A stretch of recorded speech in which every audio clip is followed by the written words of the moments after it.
Today, we're here with Mr. Shombi Sharp, who is a UN resident coordinator in India. With over 25 years of experience in sustainable development, he's worked in various leadership roles across the UN, including in Armenia, Georgia, Lebanon, and Russia.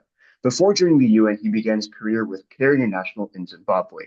A published author in health economics, Mr. Sharp holds degrees in economics, business administration, and HIV/AIDS management. He's also fluent in both English and Russian. Mr. Sharp, welcome to 2Republics. Thank you so much, Kenav. It's a great pleasure to join you and say hello to everybody there in Kansas City from Delhi. And as we would say here, Aap sabhi ko UN Parivar ki taraf se mera namaskar, which is greetings to everybody from the UN in India. Thank you so much. Mr. Sharp, you've had such a dynamic career with the UN, working across continents and in so many different sectors. Can you share a little bit about your journey and what sparked your passion for international diplomacy and global development? Sure. So basically, in a nutshell, I knew from a pretty early age that I was very interested in, let's say, all things international and in different languages and different cultures. I loved traveling. I was fortunate to have the opportunity to travel with my family time to time and internationally. But I always felt this sensation of I didn't like being a tourist, so to speak. I always wanted to dive in more deeply into the cultures and the places that I was visiting. Now, I started off really mainly focused in business.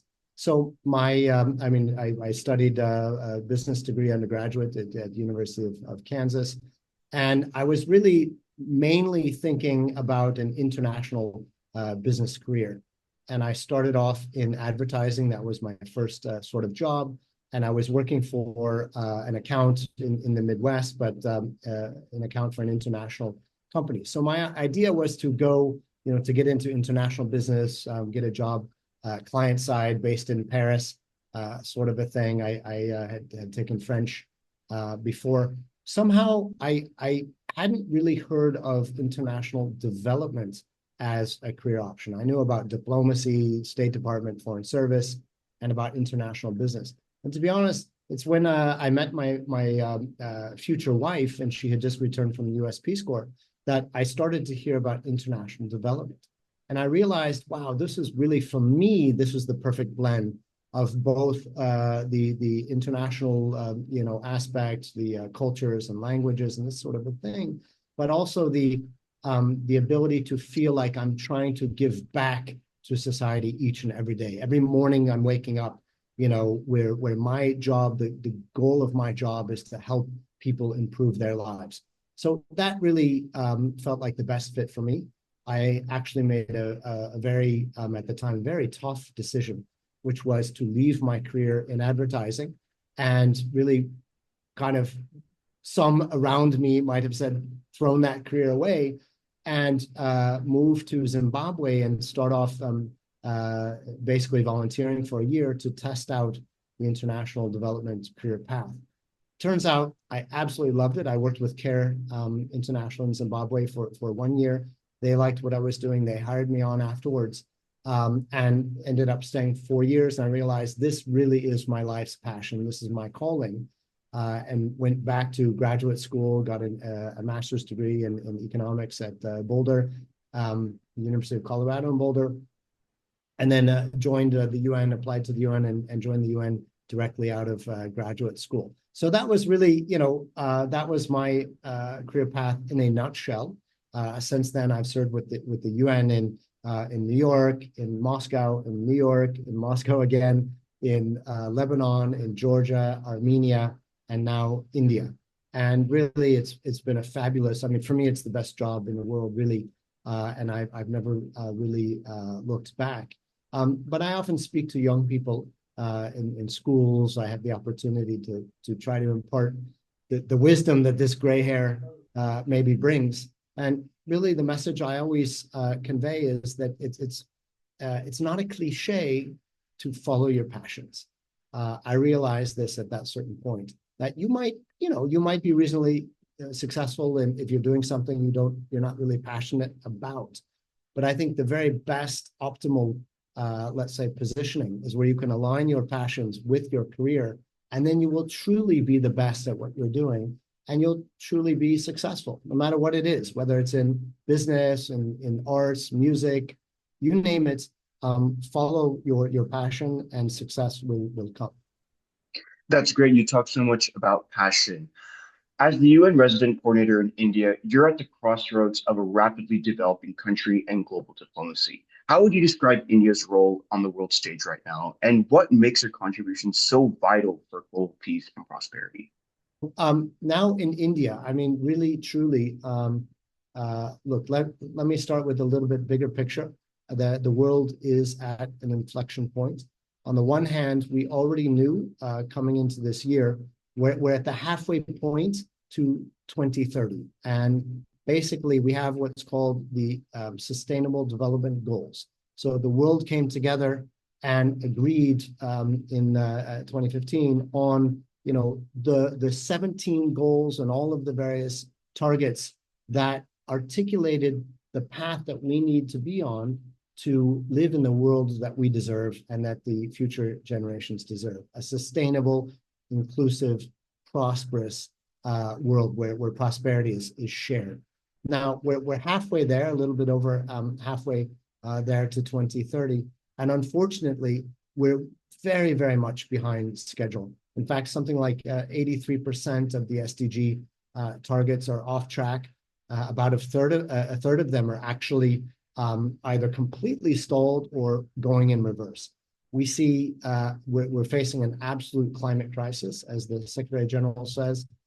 It's no longer global warming; it's global boiling. And it used to be when you wanted to sort of find what was the hottest year, the hottest, let's say 5 years on record, you would have to go and maybe Google search or something, and you see, oh, it seems like there's an increasing frequency.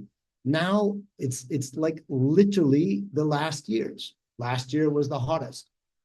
Last 5 years, hottest 5 years. Last 10 years, hottest 10 years, more or less. And this is a non-linear trend. So it's really incredibly frightening, the path that we're on at the moment. We're facing, let's say, conflicts. There are obviously a number of very serious conflicts raging in different places, in Europe, Ukraine, and in the Middle East, in Gaza, in Sudan, and other places. We're facing a global debt distress. Something like, more than half of the world's population live in countries that are forced to pay more on debt service, interest payments than they can invest on basic health and education for the population. I'm speaking about the developing world. So, all of that, and we kind of have not, really, we've just sort of recovered from the global pandemic, COVID-19 pandemic as well. Now, all of a sudden, it seems like we're facing what some are calling a global trade war. We could be looking at the beginnings of a global recession. We don't know yet. It's too early to say. But really, there are a lot of very, very extremely concerning indicators and trends at the moment. And the concern is that impacts are going to be felt the most on, by the most vulnerable countries, by the developing world, by small island states, by least developed countries, and by poorer communities within countries as well. Now, India, it's an incredible privilege to be serving in India because India is a civilizational, has long been a civilizational power. For thousands of years in terms of influencing the world in so many different ways. Now, modern India at this point in time is also at a completely, exciting new stage. India has just in the past, just over a year, become the 5th largest economy in the world, and probably by 2030, in just the next 5 years or so, will leapfrog to become the 3rd largest economy in the world. So if we look at large economies, and if we look at India is now the largest population also in the world, the future really is looking like basically four major poles. I mean, that's the United States, obviously, the world's largest economy. China, fast rising, very, very sizable. Second largest. India, probably soon to be third largest, and the European Union. So it's like that. And here in India, you see really exciting trends. You've got an incredible space program. India just within about the past year landed on the southern part of the moon, the first country to ever do that. You've got world-class digital public infrastructure here in India as well. Incredible financial inclusion on the basis of digitalization, of cheap data, of putting smartphones in the hands of people in rural areas, and helping women to open bank accounts as well. So in terms of a developing country, India really is on the forefront, and increasingly playing a really, really important role in terms of international peace and security. And that's why I want to kind of, then circle this discussion in the sense that we need leadership like India's leadership more than ever before. India is the world's greatest contributor to UN peacekeeping since the very beginning. India has been on the forefront of putting, we have the UN Security Council resolution on women in peace and security. And India was the very first peacekeeping providing country to really introduce women into peacekeeping as well. So a lot of really exciting advances in that regard, and an important leadership position. India was the president of the G20 just previously, two presidencies before, and really put the voice of the global South, as we say, or let's say the developing world, at the forefront. That in this time of crisis, in this time of climate crisis, of debt crisis, that we cannot forget the needs of the most vulnerable of the developing world. And this really is put in the, let's say, the package of climate justice, so to speak. India is an incredibly diverse country. 22 official languages, for example. It's a very large country. When I travel around, it's kind of almost like an Indian state. Your average Indian state is the size of a country, really. And 1.4 billion people. It's truly hard to understand the scale of this country and the pace at which innovations are happening here across the country as well. So just to say that it would always be interesting and always be a privilege to be working in India for the United Nations in partnership with India. But now I think more than ever, the leadership role of India is increasingly important and very much needed in a world beset by so many crises and so many divergence of opinion. Yeah, you talked a lot about, problems, but how India can be a leader in ideas like the UN peacekeeping force and a major contributor to the global South. You've worked in health economics and have managed large-scale international policies. How do you make sure that the human side of these policies, the people that they affect, is never lost in the numbers and logistics? Yeah, well, certainly I've had it, and again, I did an economics degree at the master's level, and I got involved in health economics, working on my thesis, and then ended up my first job in the UN was in that direction as well, looking at the macroeconomic impacts of HIV and other health issues.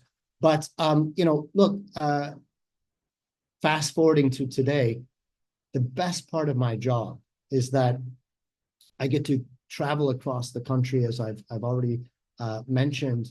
But everywhere I go, I have the opportunity to meet with communities, with people, with institutions, with the partners of our various UN agencies who are doing really exciting work on the ground. And I'm meeting with inspirational people in India across the country. We have about 22 different UN agencies here in India. You can think of a World Health Organization, UN Development Program, UN Environment Program, UNICEF. I mean, it's quite a large, robust complement of in the UN country team, and really engaged with Indian partners in very, very exciting ways. And oftentimes, what we're doing now also is because India has such significant resources itself, financial resources, human resources, even at the subnational level, states have very significant resources. So it's a two-way partnership. It's not just the UN bringing international best practice here for the benefit of India, but it's also identifying Indian best practice, development best practice, codifying that, packaging that, and bringing it the other way to the international stage and to other countries. We partner with India in terms of amplifying Indian best practice through South-South cooperation for the benefit of other developing countries. But, so the best part of my job is meeting with communities, meeting inspirational people across the country. I mean, I could just mention, we talked about peacekeeping, women in peacekeeping. I had the great honor to sit down with Major Radhika Sen, a woman, Indian peacekeeper, who received this last year the UN Military Gender Advocate of the Year award from the UN Secretary General. And I got to hear about how her leadership and having women in peacekeeping transforms the way that the troops are able to engage and interact with local communities, to engage with the women and the men of local communities, really understand challenges better, and really build trust with local communities so much better. I've had the chance, we do a lot of work in terms of disability inclusion, working with persons with disability and organizations, and helping to ensure that India's incredible development path and economic transitions are inclusive. For example, India still has 2/3 of its cities yet to be built. I mean, it's hard to wrap your head around what is coming in the future decades in terms of development here in India. So if India is able to make sure that continued urbanization is inclusive, this will help transformation, at a global level. So disability inclusion. I had the incredible honor to go and meet with the Indian women's national wheelchair basketball team, for example, as they were preparing for Olympic competition. I'm a basketball player. I played at Pembroke varsity, never made it, to the next level. But, I had the opportunity to shoot around a little bit. They said, wow, we see that you know how to play. Come join us. Here's a chair. Get into one of our specialized sports wheelchairs and play with us. So I was able to practice with the team and had a whole lot of fun, and really to connect with the wheelchair basketball players in a way that you can't do just by sitting on the sidelines.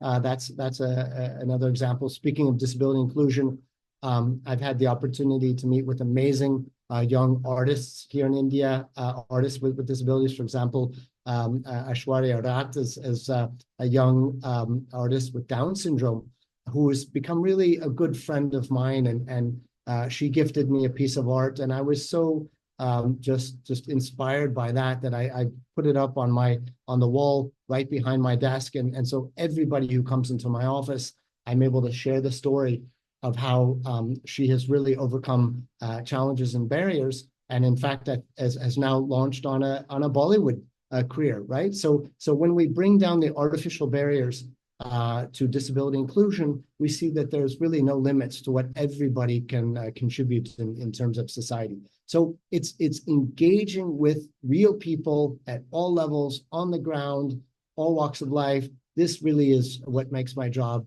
so fun, and makes sure that it's always a human story behind the numbers. Yeah, those are some really insightful stories. I always love the human to human connection, and that's why I created 2Republics, to create those ground level connections. Another important aspect of today's world is AI, as it's becoming increasingly influential across every sector, whether it's healthcare or economics, and its accessibility means that anyone can use it, regardless of their background. What do you think emerging technologies like AI and digital tools play in shaping the future of international development and global diplomacy? And how can organizations like the United Nations harness these tools efficiently? Yeah, I mean, obviously, AI.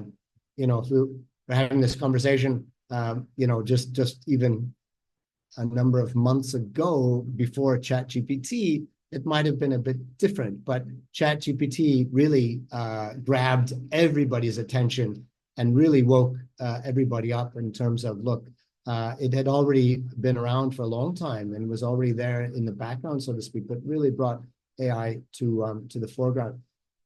I remember even, I'd say about 4 years ago, reading a piece talking about how even diplomats have to be a little bit concerned about possibly being replaced. They had trained models to, they had fed sort of every UN speech that was ever delivered at the UN into a language model, and it was now able to replicate very authentic sounding speeches. ChatGPT obviously took that to an even to a new level. But generally speaking, this is, accelerating the pace of change. I think, something like more than half of students today, primary students, will be engaged in jobs and careers that don't even exist today. So we can't even imagine that. When I was young, when I was at school, when I was at Pembroke Hill and at college, there was no such thing as a drone operator. There was no such thing as a content creator. We didn't have social media, these sorts of things. But now that pace of change is just increasing. I think it was John Lennon who said, life is what happens while you're busy making plans. Well, now we know that all planning has to take into account that everything is changing at such a rapid pace. Now, AI is absolutely transformational for development and for inclusion, and we're seeing that now happening. For example, here in India, I think I mentioned already that India has 22 official languages. That reflects the incredible cultural diversity of this country.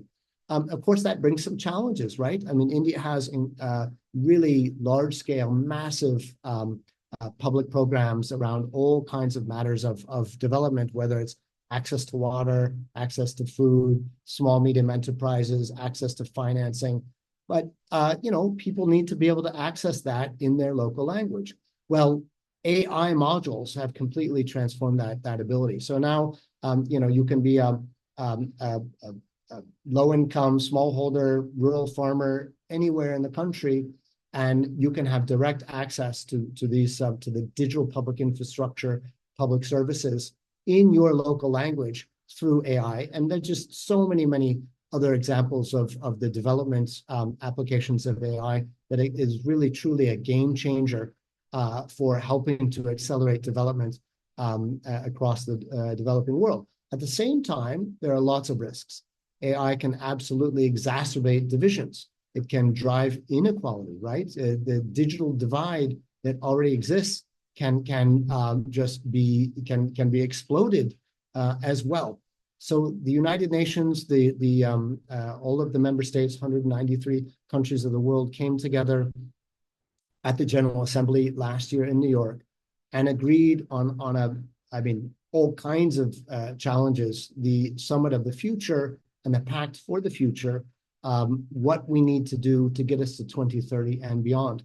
A really important pillar of that was the Global Digital Compact. And this was the very first time that the world's leaders came together and said, you know what, technology and specifically AI is so important, and it is becoming such a both positive and potential negative influence that we have to have some global coordination there. We've got to have some guardrails. We have to have some governance structures around that. And so that's what the Global Digital Compact has done for the very, very first time, recognizing how important AI is. And so right now, in fact, it's an Indian colleague, Amandeep Singh Gill, who's a friend of mine, Undersecretary General, the Secretary General's technology envoy, who's now following up with the countries of the world. He was here in India not too long ago to really help build, support and sign up champions in each country, not just governments, certainly not, but also the corporate sector, companies, innovators, technology leaders as well, to help implement the aspects, all of the elements of the Global Digital Compact, and to be sure that AI really, really serves everybody in an inclusive way for a sustainable future.